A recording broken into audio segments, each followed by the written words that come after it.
Judge Cash Hall showdown. Justice Verma faces questioning. Ropes in battery of senior lawyers. Judge's personal secretary on radar.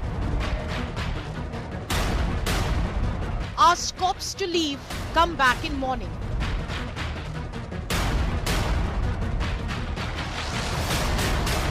Cops at Cashburn site face probe glare. Mega Judge Cash Hall fallout.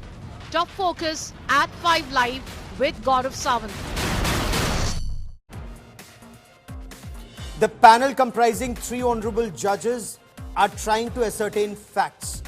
Why was that burning cash found? Where had it come from? Where had it disappeared?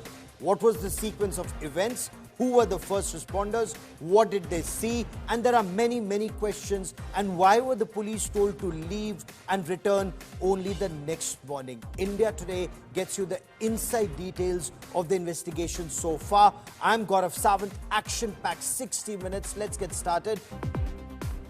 So a panel of judges is currently on a fact-finding mission. They have to ascertain facts and then advise the collegium led by the Chief Justice of India on the next course of action and whether a case needs to be pursued in the right earnest and investigative agencies brought in for legal procedures to move forward systematically. So 3-member High Court panel of judges appointed by the Supreme Court, it is probing that burning pile of cash that was found at Justice Yashwant Verma's residence on the 14th of March. The Chief Justice of India had appointed an in-house inquiry panel in this case, and India Today gets you details of what the 3-judge panel has been doing so far. There are big inputs coming in from India Today's Nalini Singh. My colleague gets us more details on this big story. So what we are being told right now is that Justice Yashwant Verma is likely to be called upon by the 3-member inquiry panel soon to answer certain questions about events on the 14th of March and the alleged recovery of that burning pile of cash, that stash of cash that was found burning, his inputs on it. Justice Verma had sought, we are told, again this is sources telling India Today, Justice Yashwant Verma has sought legal advice ahead of his appearance before this 3-judge inquiry panel, and a team of lawyers are now being consulted on the road ahead. Sources are also telling India Today that the Honorable 3 judges intend to conclude the probe at the earliest. Remember, they're sitting judges and chief justices of high courts. They've left their work behind to carry forward investigations in this fact-finding case. They will place all the facts that they've ascertained in front of the Chief Justice of India, and the probe is expected to continue for the next several days until all witnesses have been examined in this case. And what we have now been told that during the course of the inquiry in the past 2 days, all evidence gathered so far by the committee is now being examined by a panel of experts. The committee has sought help and assistance and guidance from forensic experts to examine evidence so that everything is as accurately put together as can be. Justice Verma is likely to be confronted with some of the evidence when he's called upon by this committee, and that's a big scoop that India Today's Nalini Sharma gets for us, and we'll go across to her in just a moment. Justice Verma's personal secretary, and this becomes very important. Justice Verma's personal secretary apparently asked the Delhi police officials who had arrived there to leave the residence on the night of the 14th of March and come back only the next morning. Sources are indicating that this is a major lapse on the part of the Delhi police. When a call was made to the police, when the police team arrived there, when the fire brigade arrived there, why did the Delhi police team leave immediately? The scene of that incident was compromised that time itself. And I want to bring in India Today's Nalini Sharma for more on this. And Nalini has been painstakingly gathering details on investigations or the fact-finding so far. So, Nalini, this becomes extremely interesting. Who asked the police to leave? Is this documented? How does this become very crucial and critical to the fact-finding so far? Gaurav, the first thing that we need to remember is that on the 14th of March, when this fire incident had occurred, neither Justice Verma nor his wife were in town. In fact, it was only his staff and his children who were in the house. And that is essentially why, when this fire broke out, the staff and his daughter had informed him via the telephone. There were, in fact, even police officials and fire officials who were both present at the location. And keeping that in mind, Justice Verma had specifically said that the staff had specifically asked the police to ensure that the police leaves at that particular time of the night and comes back only the next morning, is something that is there even in the report that was put out by the Supreme Court as well as the Chief Justice of India, and that's we've also gotten to know from multiple sources that this had occurred. So the big question that's arising at this particular point is that why was the police asked to leave, and why was that spot where the fire had occurred on the night of the 14th of March not secured and not preserved by the police authorities? It was essentially due to this that sources have suggested that due to this major lapse by the Delhi police is why the scene has been compromised, and as to whether or not there is still any viable evidence that they've managed to get from the spot is something that we'll know only once the detailed report of the 3 judges panel is out. Another thing that we're getting to know is that the videos that have been accessed by the 3 judges panel, those videos are going to be shown to Justice Verma whenever he is called in for appearing before the inquiry, while asking him questions, while asking him to explain how that cash had reached his house, whether or not it belonged to him. So he will be confronted with the kind of evidence that the team has gathered over the course of the inquiry of the past 2 days. And Justice Verma, on the other hand, is also prepping for his defense. He's, of course, taken legal advice. He's sought legal advice from at least 2 senior advocates and 2 lawyers who had visited his house late on Wednesday. This includes senior advocates Siddharth Agarwal and Arundhati Kadju, along with advocates Tara Narula and Stuti Gujral, who had all visited Justice Verma's house on Wednesday to prep him for the kind of questions that he can expect from the inquiry panel when he has to appear before them. We still don't know a specific date when he is going to be called, but sources have confirmed to us that it's going to be soon, because the entire inquiry is working in an expedited manner, because the judges want to close off this entire inquiry as soon as possible and submit the report before the Chief Justice of India so that next steps can be taken in accordance with that. So Nalini, stay with me for a moment. What I want to understand was, when this incident happened on the 14th, Honorable Justice Verma wasn't at home. That's point one. Again, Nalini, when the so-called evidence apparently disappeared, and can you tell us the status of that evidence when that disappeared? Was he again wasn't there? So how does it's only his premises. Is there anything that directly links up to Justice Verma in this case so far? Well, Gaurav, it's really interesting the way that the things transpired between the 14th of March and the 15th of March. Because 14th March, close to midnight, is when the fire happens, when Justice Verma and his wife are not at his residence. The fire officials come to the spot where they put out the fire. They are also the ones who recorded that video that has now caused such a stir amongst the public and has gone viral. So it was the fire officials who did all that. There were police officials also present on the spot, but the police officials, by the personal secretary of Justice Verma, who is now also in the spotlight, were asked to go away and come back the next day because Justice Verma was not at his house. Now, it's important to remember that the personal secretary of a sitting High Court judge is also in the capacity of a judicial officer, although, of course, not that of a High Court judge, but still a judicial officer, which is why the police did not refute a lot of the things that were being stated, and they went away on the night of the 14th of March and came back only the next day. The reason why this is crucial, Gaurav, is because it's clearly stated that there is a possibility that on the early morning of the 15th of March, before the police officials came back, there was some debris from that outhouse that was actually removed. So whether or not that included some of the currency notes that were found, or any kind of remains of the cash that was found that was even seen in the video, video is something that we don't know, which is precisely the reason why even the sources are stating that that area was compromised and there is a good chance that evidence might have vanished in this entire matter, which is why it's a major lapse by the police to not secure and preserve that area. In fact, the preservation of that area was done yesterday on the orders of the inquiry committee, 12 days after the incident had happened. So what is the point of doing that? Still seems vague at this particular point, why the cops did not act earlier regarding this. But at the same time, on the 15th of March, when there was a visit to Justice Verma's residence by the Registrar General of the Delhi High Court as well as other officials,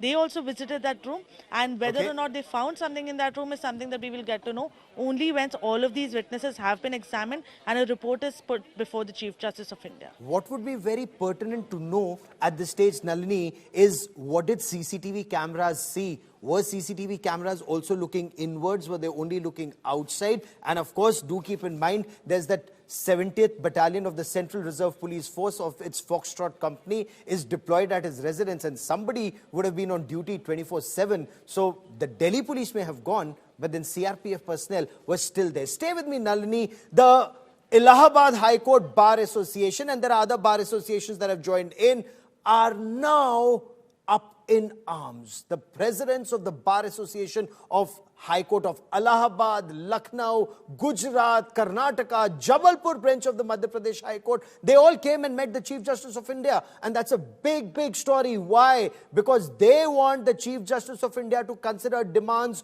of the bar associations. The Chief Justice of India and the SC Collegium, the Supreme Court Collegium, has assured the bar associations that their demands will be considered. So what are their demands? Let's hear it from them. Corruption should be eradicated from judiciary. Immediately, investigation must be conducted. Thorough investigation. Criminal law should be set in motion. उसके ऊपर justice Yashwant Verma के ऊपर and कोई involve है, इसके सभी के ऊपर criminal law must be set in motion. और हमारा और एक डिमांड है, transfer order should be immediately withdrawn. And ये सभी नहीं होता. If they are not going to do this, then High Court Bar Association presidents and office bearers will join in Allahabad and sit and strike with the Allahabad High Court advocates to show solidarity.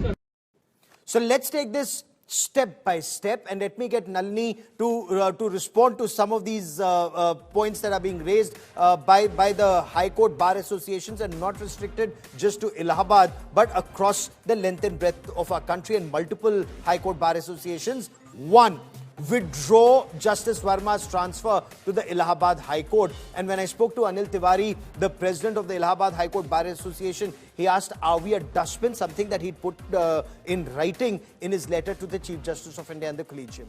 Investigate the cash haul found at Justice Verma's residence. They want criminal investigations to be initiated. Action against criminal law against Justice Verma.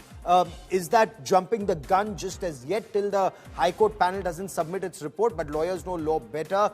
Eradication of corruption from judiciary is a point that they're raising, and repeatedly now. Implement standard of judicial accountability. I want to once again bring in Nalini into this conversation. Nalini, this is now an issue that's being raised on the streets, in Parliament. Bar associations are talking about it, lawyers are talking about it. I am sure so are the honorable judges. It's the majesty of court and the supremacy of court, that shouldn't come under cloud. Criminal action should be set in motion. Is this premature? Take our viewers through the demands and the road ahead.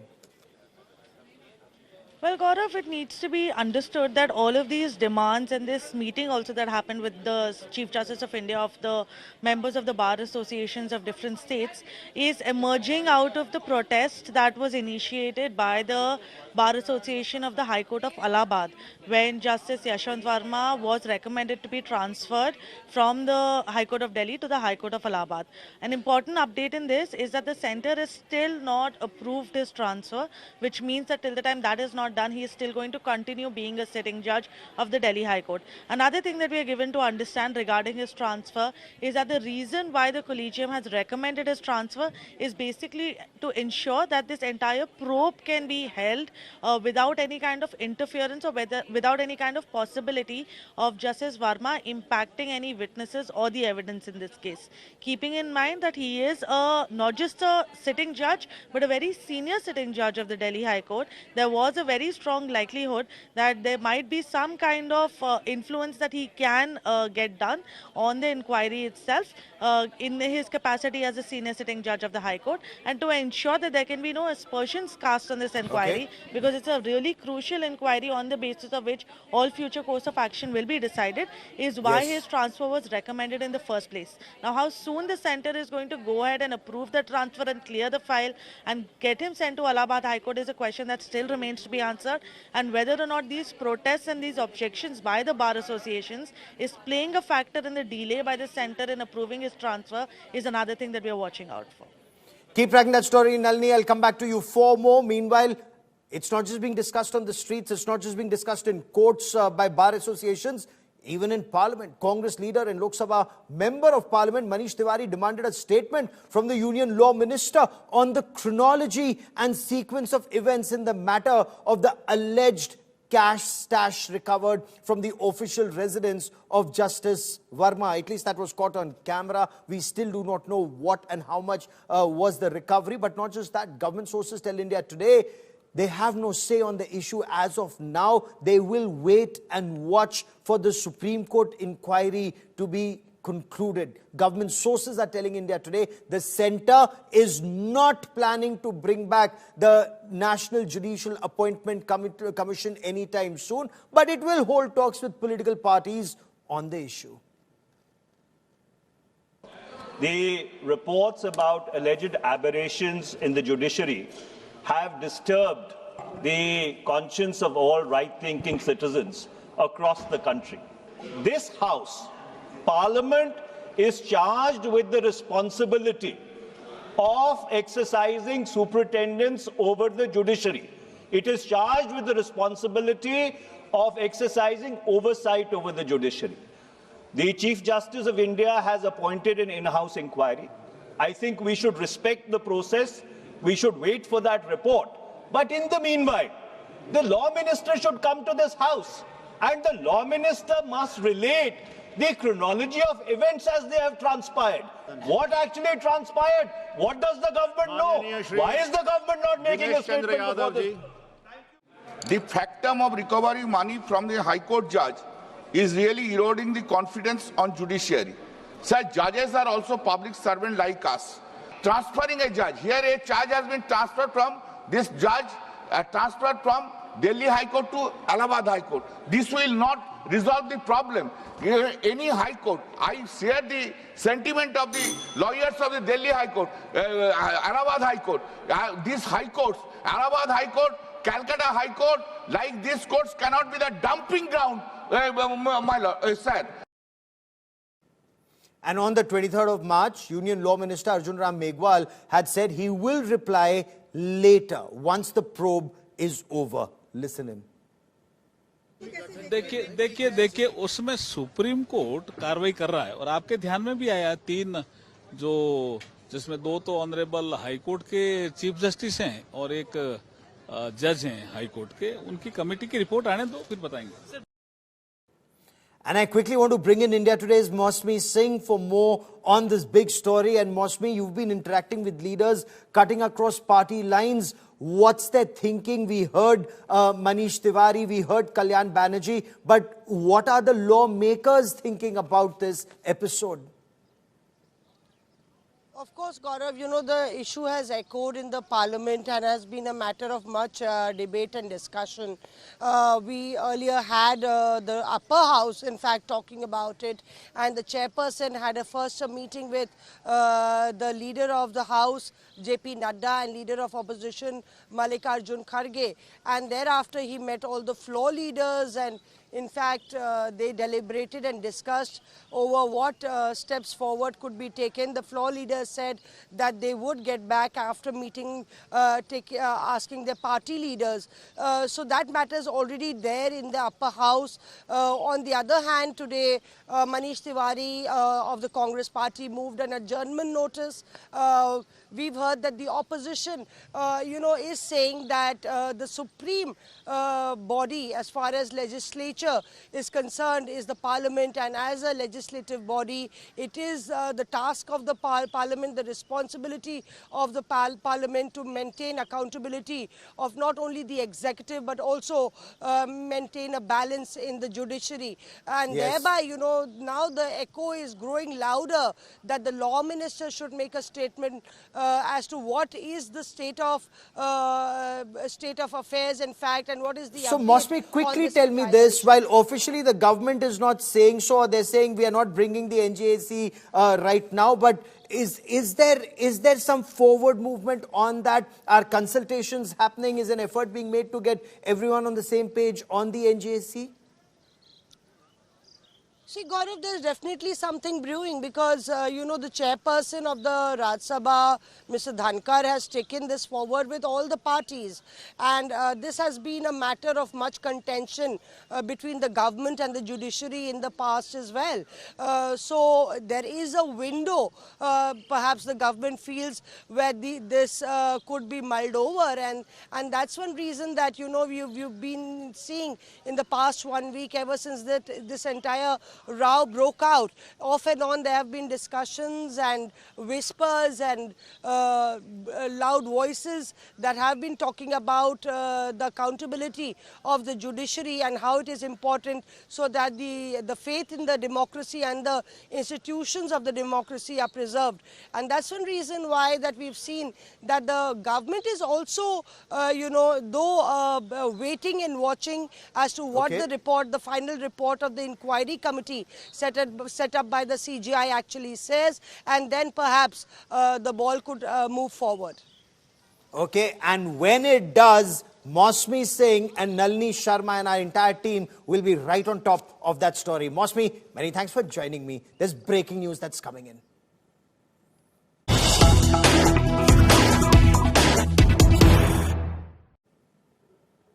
There's a major development in Jammu and Kashmir, and Union Home Minister Amit Shah is talking about it. Amit Shah took to social media platform X to say another great news from the Kashmir Valley.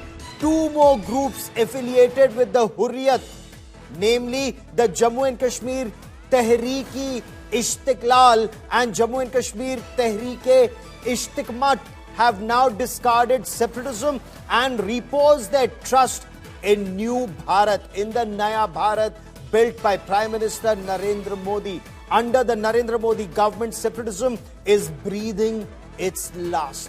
And the triumph of unity is echoing across Kashmir. And this clearly will not be good news either for a state sponsor of radical Islamist terror, Pakistan, that has been fomenting terror and separatism in Jammu and Kashmir, and an ecosystem that was cultivated by Pakistan, including using ISI moles and agents like Ghulam Nabi Fai in the United States of America, exposed only by the Federal Bureau of Investigation.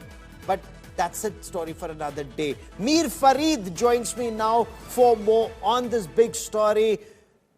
Ever since Article 370 changes were happening, and you've been chronicling those changes on ground, Mir, bring us details of what is the implication of Hurriyat coming apart brick by brick.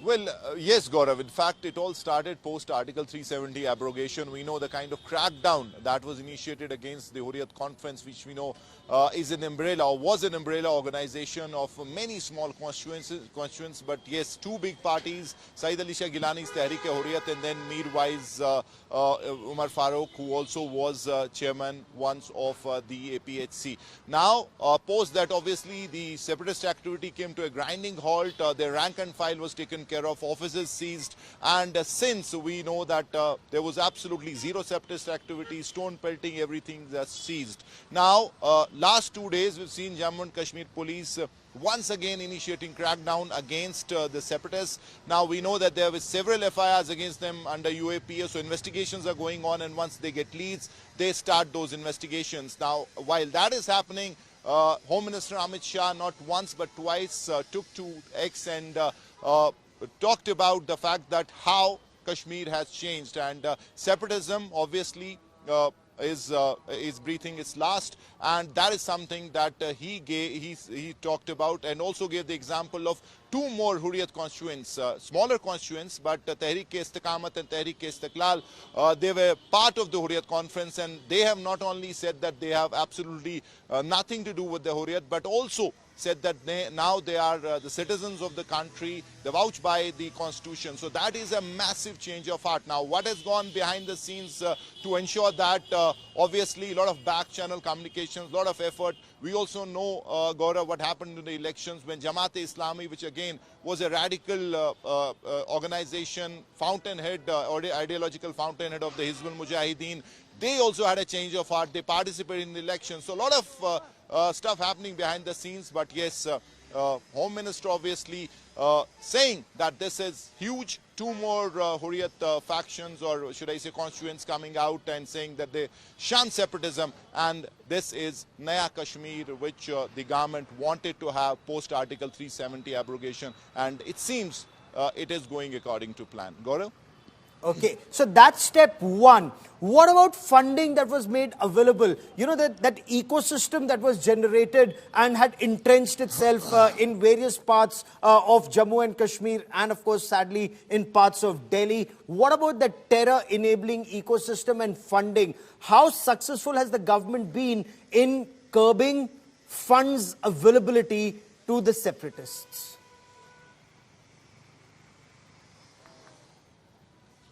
Well, that obviously is the oxygen that ensured that this separatist activity went on. For years and years, the Hawala channels and all the money channels that came in, obviously that was the first thing that was choked. There was a relentless assault. We know it's not only about the belt forces, but institutions like the ED, income tax, NIA, all of them came together, and the first thing that they did was to stop that money funding, and that obviously has stopped.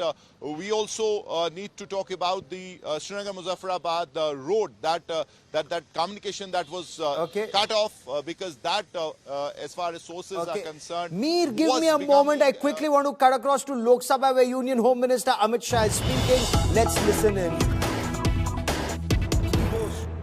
यहाँ से चीन गए और पाली ग्रंथों का अनुवाद किया, थोरवाद बौद्ध धर्म का प्रचार किया, बोधि धर्म, भिक्षु मार्शल आर्ट, इसका पूरे चीन में प्रसार किया, और शाओलिन कुंग फू का मूल व्यक्ति हमारे तमिलनाडु का बोधि धर्म है।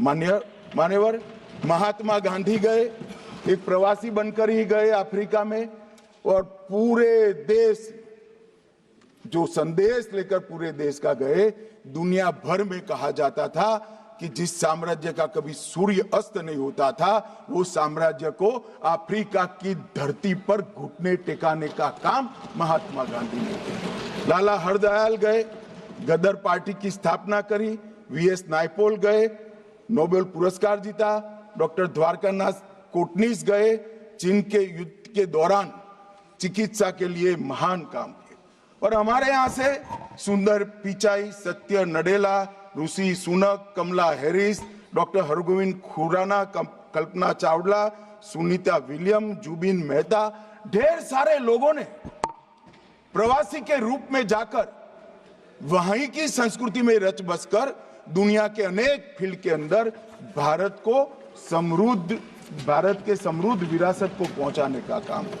आज दुनिया भर के देशों में बौद्ध धर्म है तो भारत के गए हुए प्रवासियों की ही कारण। सम्राट अशोक के पुत्र महेंद्र और पुत्री संघमित्रा जब लंका गए, वहां पर उन्होंने बौद्ध धर्म का प्रचार किया, और आज हमारे सांस्कृतिक रिश्ते लंका के साथ इसीलिए है। और हमारा डायस्पोरा मान्यवर 146 देशों में फैला हुआ है। विश्व का सबसे बड़ा डायस्पोरा है तो भारत में है। और दादा कहते थे जो देश समृद्ध होता है उसकी ओर दुनिया भर से लोग आते हैं, गरीबी की ओर से समृद्धि की ओर। दादा ये सारे लोग जब यहां से गए तब भारत पूरे विश्व की जीडीपी पर 60% का कब्जा रखता था, तब गए। प्रवासियों के भ्रमण को देशों के आर्थिक मजबूती के साथ लेना देना नहीं है। वो कंट्रीब्यूट करना चाहते हैं पूरे विश्व की संस्कृति को, पूरे विश्व की शिक्षा को, पूरे विश्व के विज्ञान को, और इसलिए गए हैं। और आज लगभग 1,72,00,000 हमारे एनआरआई हैं। मान्यवर इतना बड़ा डायस्पोरा और कोई देश का नहीं है। और इस सबके सुचारू रूप से आना जाना और उनकी सारी चिंताओं के निराकरण के लिए मैं आज ये बिल लेकर आया हूं। मान्यवर आज हम सब जानते हैं कि विश्व छोटा हो गया है और ये 10 साल में हमारा अर्थतंत्र 11वें नंबर से 5वें नंबर पर पहुंचा है। पूरी दुनिया के अर्थतंत्रों की सूची में भारत एक ब्राइट स्पॉट बनकर उभरा है। भारत मैन्युफैक्चरिंग का हब बनने जा रहा है। उस वक्त हमारे यहाँ विश्व भर के लोगों का आना बड़ा स्वाभाविक है। हमारे इमिग्रेशन का स्केल और साइज दोनों मान्यवर बहुत बड़ा है और इसके साथ साथ शरण लेने की जगह अपने निहित स्वार्थ और देश को असुरक्षित करने वालों की संख्या भी बढ़ी है। अगर ये दोनों को संतुलित करना है, जो यहां सुचारू रूप से अपने देश के कानून के हिसाब से भारत की व्यवस्था को कंट्रीब्यूट करने के लिए आते हैं, व्यापार के लिए आते हैं, शिक्षा के लिए आते हैं, R&D के लिए आते हैं, लीगल सिस्टम को मजबूत करने के लिए आते हैं, वो सभी का स्वागत है मान्यवर। मगर मैं इतनी ही दृढ़ता से कहना चाहता हूं, चाहे रोहिंग्या हो, चाहे बांग्लादेशी हो, अगर यहाँ अशांति फैलाने के लिए आता है तो बड़े कठोरता के साथ उनके साथ मान्यवर व्यवहार। इसलिए ये नीति में उदारता के साथ साथ कठोरता की भी आवश्यकता है। हृदय में करुणा, संवेदना और देश के खतरों के प्रति सजगता दोनों रखकर, एक साथ रखकर ये नीति बनाई गई है। और ये दृढ़ प्रवासन नीति जो है हमारी मान्यवर, आज ये लेकर मैं आपके सामने उपस्थित हुआ हूं। मान्यवर, हम सब जानते हैं नरेंद्र मोदी जी के 2 बड़े संकल्प हैं जो केवल भारतीय जनता पार्टी के नहीं, केवल एनडीए के नहीं, देश की 130 करोड़ की जनता के संकल्प बने हैं। पहला संकल्प है 2027 तक विश्व की तीसरी सबसे बड़ी अर्थव्यवस्था बनना और दूसरा संकल्प है 2047 तक पूर्ण विकसित राष्ट्र बनना। मान्यवर, मैं मानता हूं कि दोनों ही लक्ष्यों की पूर्ति के लिए सरल, सुदृढ़ और समसामयिक कानून की व्यवस्था अनिवार्य है और इसीलिए हमने ढेर सारे कानून, ऐतिहासिक बिल इस सदन में 10 साल में आए। 3 नए आपराधिक कानूनों को इस सदन ने पारित किया, सीए के कानून को पारित किया, 39,000 कॉम्प्लायंस को खत्म कर ईज ऑफ डूइंग बिजनेस की वृद्धि के कानून को हमने पारित किया, आईबीसी के कोड 2016 बैंक मर्जर, उसके माध्यम से एनपीए को समाप्त करा। 2017 में पूरे देश के, इतने बड़े देश के 32 बिक्री करों को समाहित कर एक जीएसटी को रोल आउट करने में हमारी सरकार को मान्यवर सफलता मिली। यूएपीए कानून और एनआईए एक्ट में संशोधन किया और मान्यवर जो हमारे संविधान निर्माताओं का स्वप्न था, इस देश में एक विधान, एक निशान और एक प्रधान हो, धारा 70 को भी इसी सदन ने निरस्त करने का काम। ये 10 साल के अंदर हर क्षेत्र के हर कानून को हमने मजबूत करने का काम किया है। आज मैं जब यहाँ आया हूँ तब ये बिल को लेकर आया हूँ, तो इस बिल के हमारे तीसरे नंबर के अर्थतंत्र बनाने का स्वप्न भी इससे पूरा होने वाला है। नई शिक्षा नीति में हमारी यूनिवर्सिटियों को ग्लोबल यूनिवर्सिटी बनाने का स्वप्न भी इससे पूरा होने वाला है। अनुसंधान के क्षेत्र में R&D करने वाले सारे लोगों को यहाँ उदार मन के साथ, विश्वसनीयता के साथ काम करने का भी एक अच्छा माहौल मिलने वाला है। इस देश को विश्व भर में खेलों का एक उत्कृष्ट केंद्र बनाने का स्वप्न भी पूरा होने वाला है। यहाँ पर मीडिएशन और आर्बिट्रेशन का अंतर्राष्ट्रीय केंद्र भी बनने वाला है और इंफ्रास्ट्रक्चर के लिए भी ढेर सारे क्षेत्रों में यहाँ अनुसंधान की शुरुआत होगी। इसके लिए ये बिल बहुत अच्छा एक प्रकार से माहौल पूरा करेगा। मान्यवर, ऐसा नहीं है कि अभी कोई व्यवस्था नहीं है। अभी 4 अधिनियमों में ये पूरी व्यवस्था छूट-फूट बटी हुई है। 4 अधिनियमों में कई सारी व्यवस्थाओं का ओवरलैपिंग भी है और 4 अधिनियम होने के बावजूद भी कई सारे छिद्र भी रह चुके हैं। ये एक ही विधेयक ये 4 अधिनियमों को निरस्त कर एक कानून आएगा जो सारे छिद्रों को भरने का काम भी करेगा और जो रिपीटेशन है उसको भी समाप्त कर देगा। और हमारा जो लक्ष्य है 2047 तक विकसित भारत बनाने का लक्ष्य, दुनिया में हर क्षेत्र में सर्वप्रथम बनने का लक्ष्य, वो लक्ष्य की पूर्ति में ये आगे जाएगा। मान्यवर, 2047 के हमारे लक्ष्य के अंदर एक सशक्त अप्रवासन नीति का बहुत बड़ा महत्व है और ये जो विधेयक है अप्रवासन एवं विदेशियों विषयक विधेयक 2025, ये हमारी प्रणाली को सिंप्लीफाई करेगा, स्ट्रीमलाइन भी करेगा, सिस्टमेटिक बनाएगा और सुरक्षित मतलब सिक्योर भी करेगा। इसके साथ साथ ये ट्रांसपेरेंट भी बनेगा, ट्रैक ड्रिवन भी बनेगा, टाइम बाउंड भी बनेगा और विश्वसनीय ट्रस्टवर्दी भी बनेगा। ये सारे तत्वों का 3 साल के गहन विचार के बाद गृह मंत्रालय में विधेयक को डिजाइन किया गया है। मान्यवर, इसको फौरी तौर से राजनीतिक कारणों से विरोध नहीं करना चाहिए। मान्यवर, इसमें भारत में आने वाले यात्रियों का डेटाबेस तो ऑटोमेटिक बन ही जाएगा। भारत के टूरिज्म पोटेंशियल और टूरिज्म के क्षेत्र की बहुत बड़ी वृद्धि होगी। अनेक तरह के टूरिज्म जैसे medical tourism, eco tourism, heritage tourism, business tourism, hospitality sector और ग्लोबल ब्रांडिंग भारत की बढ़ाने में ये बिल बहुत महत्वपूर्ण भूमिका निभाएगा, इसका मुझे विश्वास है।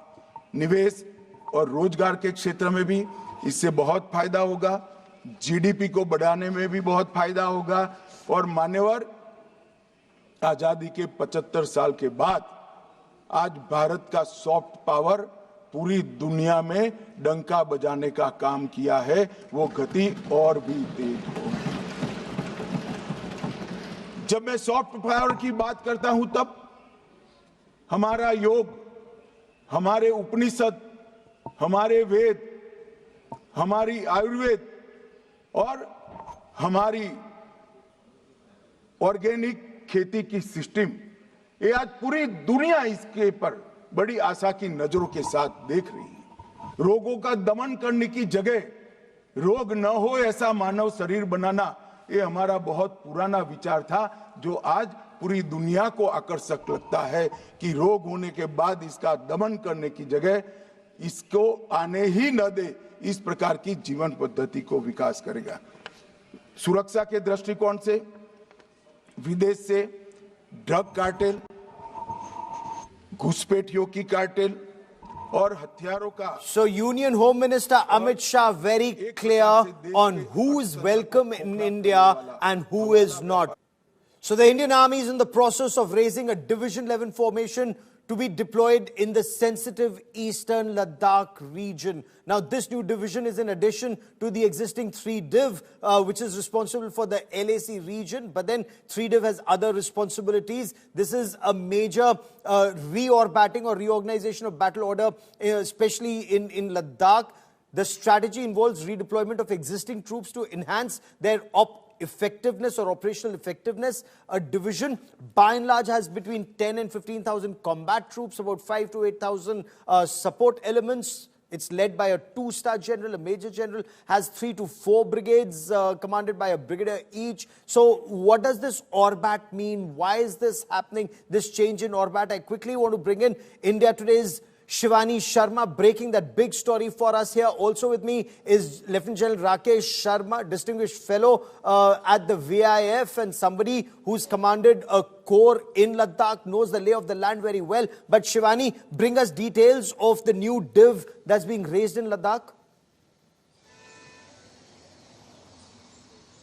Gaurav, we've already seen that after 2022's Galwan clash, the restructuring or the reorganization of the army was happening, especially after the evolving threat assessment by the army.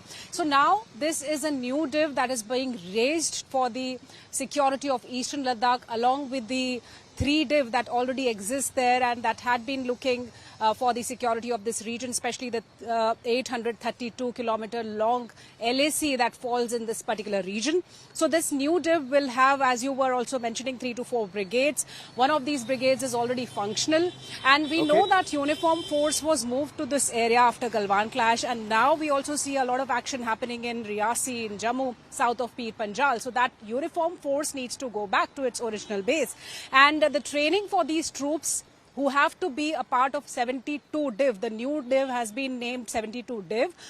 They will be moving shortly to the location in eastern Ladakh. So this is a major development where the order of battle has been changed and is being taken up for a better permanency. Shivani, stay with me for a moment. I want to bring in General Rakesh Sharma quickly into this conversation. General, what does the new division indicate? Is this new LAC, the LOCization of the LAC? Are we to understand that, sir? So I think you're on mute. Request you to unmute yourself, General. Okay, on retirement, we are normally mute. Thank you, Gaurav, for inviting me. You see, 72 Division was supposed to be raised as part of the Northern Capability Model decided in 2012-13. It's not a new item on the horizon. It was already decided at that time.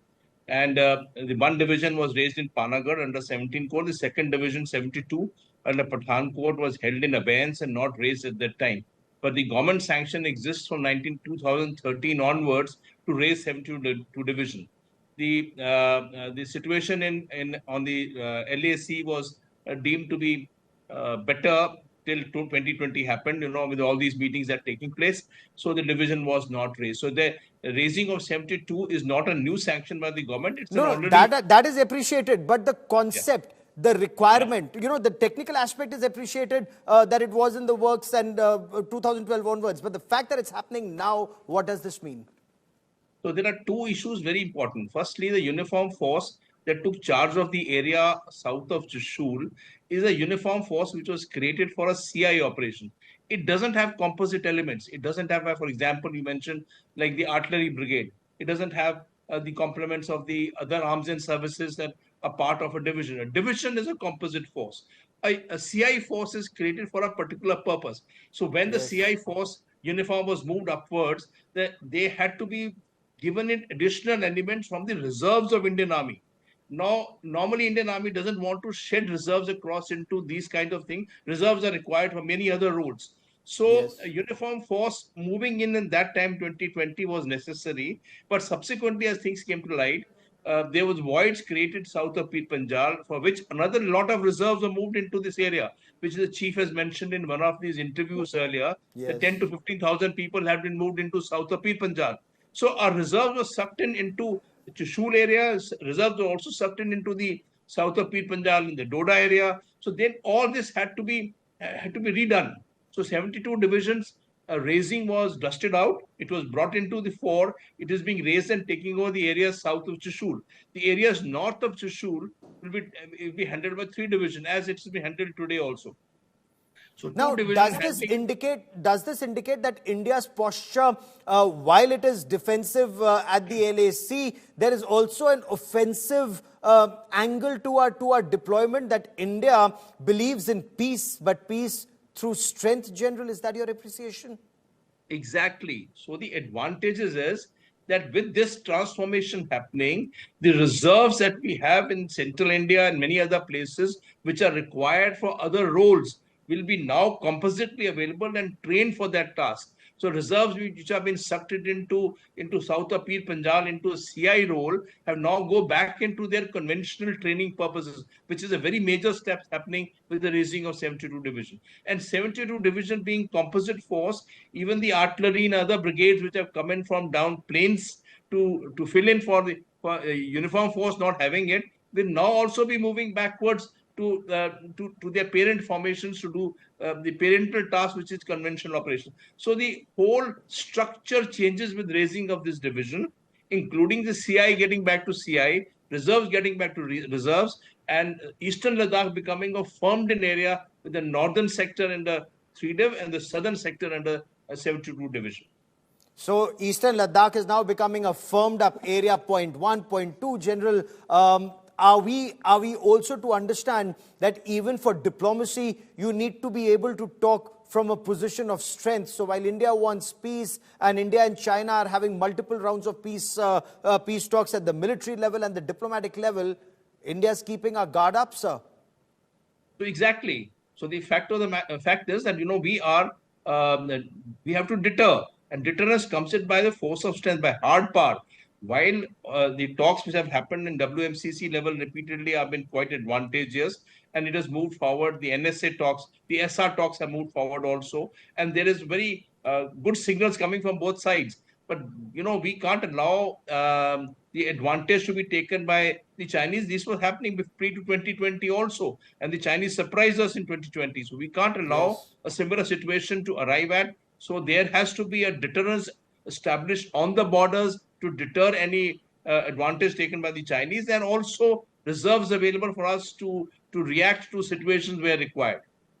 So the kind of armor that is required, the tanks, the artillery that's required, the drones, the other assets that are required, how long before our forces, whether it's in the Arunachal Pradesh, the eastern sector, in the middle sector, Sikkim, in the sector in Uttarakhand, and of course now here Eastern Ladakh, how long before India is well and comfortable to send across that message, one of deterrence and two, offensive deterrence?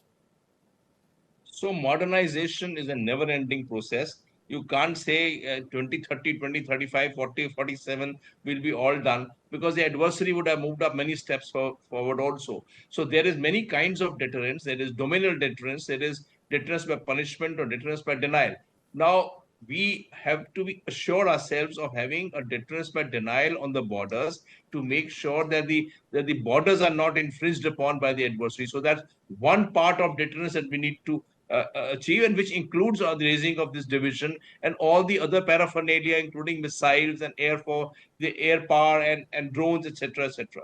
But then there is essential aspects of deterrence also imply the space and the cyber aspects or the electronic warfare, which is a continual process which comes up, and also it includes upgradation of your force and getting the readiness going. So, this is going to continue for a very long time. It's not that it will be, we should give ourselves a time that we will be comfortable in 2035.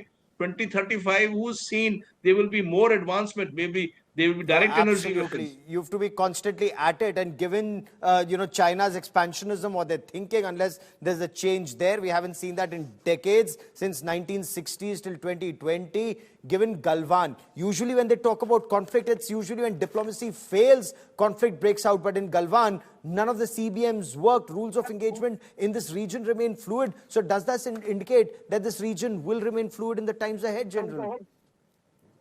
So if you see the quantum of force that the Chinese have located close to us, the typology of infrastructure that they have built, the modernization of force, they have come to a level which they are competing with the Americans in many forms, and the technology advancements. Well, there is a threat. You like it or not like it, even if there is trust developing at political diplomatic levels, there is a threat that exists on the borders, and you can't take it easily. So while we do whatever we do, we continue, and nobody likes a war. A war is a nasty business. But then, you have to be prepared for it, lest it happens like 2020 or any other instance previously, and we will have difficulty subsequently. So we have to keep preparing for it and hoping that the political diplomatic initiatives will also succeed. Oh, absolutely. And that with countries like China clearly happens when you talk to them from a position of strength. General Sharma, as always, many thanks for joining me. Shivani, great story you broke here. That's all I have for you on 5 Live this evening. Many thanks for watching.